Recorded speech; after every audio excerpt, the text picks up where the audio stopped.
Yeah. I think maybe the idea of like doing like karaoke for money would be fun thing to try sometime. It's an interesting concept.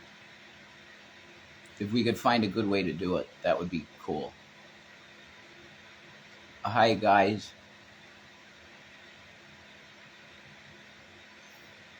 86 Dana, sweet and spicy. What's up? What's up?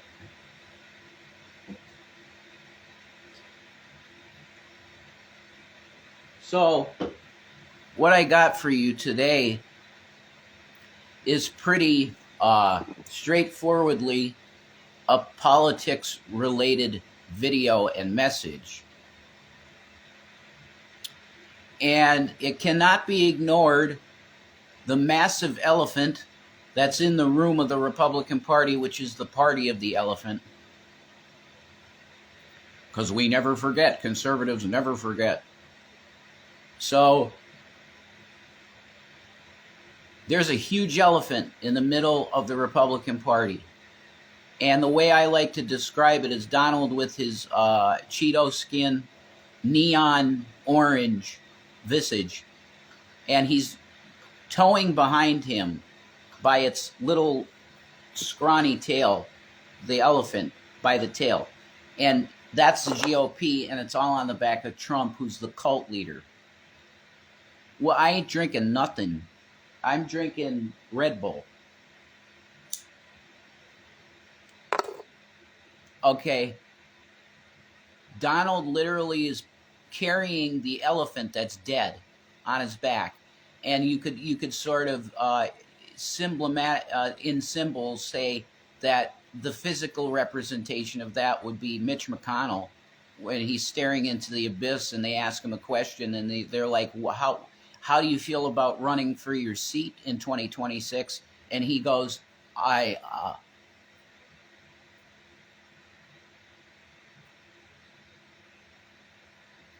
and then he had an event. Like he had, it's almost stroke-like. So we're at an impasse in reality that's extremely bizarre. And you have Israel losing their shit at this point. Red Bull gives you the heartburn, not with me. I'm immune to the Red Bull heartburn for some reason. It gives me wings. But anyway, we're in some really weird, bizarre, hard to believe political reality in America right now. You have Joe Biden, and this makes absolutely no sense.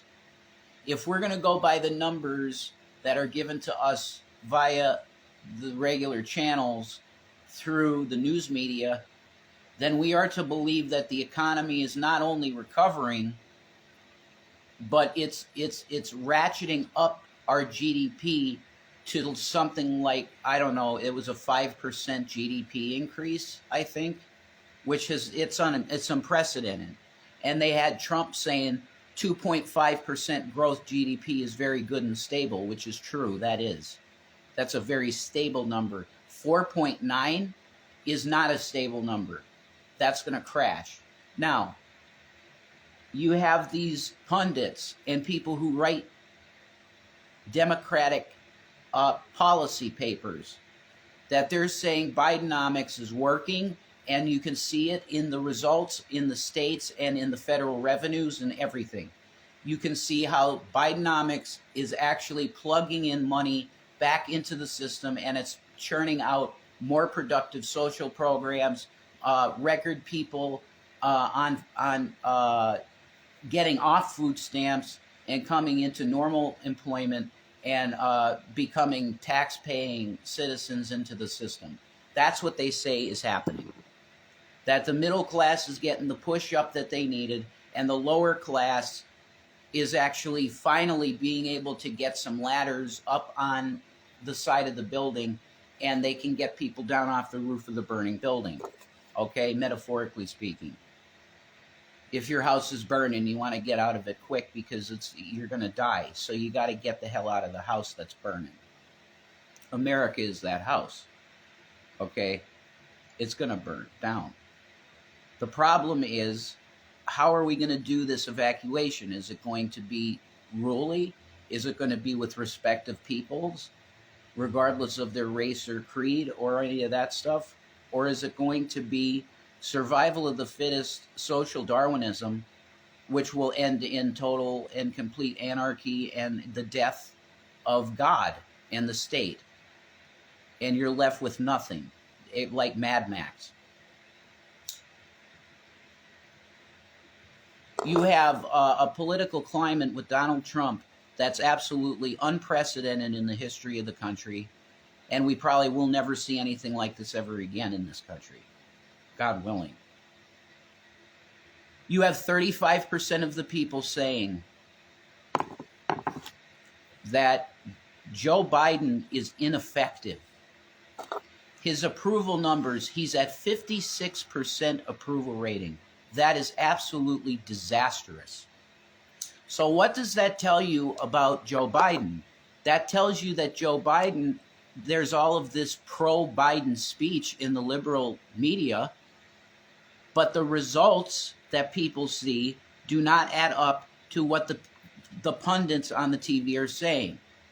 The gas is at $3.73, $4 almost a gallon. Oh my God, look at his paw. The inflation has not been dealt with, and you cannot buy much for what you got in your pocket. You spend $90 in a matter of 15 minutes, folks. It's gone.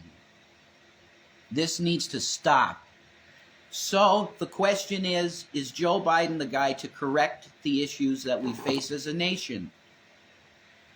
He is a guy that has worked for banks his whole political life in the state of Delaware. The state of Delaware, their banking, it's all corporate banking, and he has been in that pocket forever, from time and eternity. So does he want to solve the issues that we got with debt? I don't know. The question is, where are you going to put your 1 cent, your pence? That's what it's going to come down to. Because by the looks of it, at 56% approval, you have a lame duck, absolutely do nothing president, which is really strange because he's had a lot of legislation that has been put through. It's the craziest, weirdest shit. There was no speaker. They went 4 weeks almost without a speaker. This is unheard of. All of this shit is unprecedented in the history of the nation. And it all comes down to one man, which is Trump, the cult leader. He's a literal cult of personality, mogul, fake, a used car, a snake oil salesman that has been pushed up by a certain number of conservatives and liberals to be put in a place to look down on other people and go, well, I am your king, and you shall call me Caesar. And they do. Here's the bottom line. And you should share this with people like Midas Touch if you want to. I am a Republican. I voted Donald Trump in 2016. I did not vote for him in 2020. He lost me by then, George Floyd. Okay? And he flipped the Bible upside down. That was it. I was done with him. He's a Mason. Okay? June 1st, he flipped the Bible, and he said, this is how it is. And he blasted people with water cannons like a Nazi. Bill Barr looks like a boar, all right? Mr. President, I think we should do this. Look at his face, folks. Trump can't find Hungary on a map, and another embarrassing moment live on stage. Look at this guy. This is a skin mask. Do you get what I'm saying? Max Headroom skin mask. He's absolutely hideous. Look, he's neon burnt orange. He's neon burnt orange. Look, the Republicans in the primary could try and do something. Under the 13th Amendment, under the 13th Amendment, Section 3, Donald Trump is ineligible to run for the presidency. His candidacy is dead, done, non-existent, should not exist. He is not okay to run, period. We need to have the convention have real teeth, and we have to put somebody forward. I suggest Christi. He's tough as shit. He is willing to stand up and say, this guy is lawless. He's an absolute sack of shit that we need to exile from American political life. Donald Trump is a cancer that needs to be removed from the American political system until it gets leukemia and then bone marrow cancer and die. No more MAGA, no more. That's it. And that I'm a Republican. That's it. You send this to any liberal guys you want to, and they could use this video, use it. Donald Trump's a cancer, and he's got to be put in jail. He has to have social media and his electronic devices taken and seized from him, and he needs to spend his time paying for the crimes that he did against the Republic that are absolutely without old school means of dealing with it. There's no punishment that is, there's no punishment for what he did. The level of crime, iniquity is off the chart. So that's it. You're condemned. Weighed in the balances. Book of Daniel stuff. Nebuchadnezzar, you're out. You're a loser. And it's time to move on. Christi, 2024. Peace out.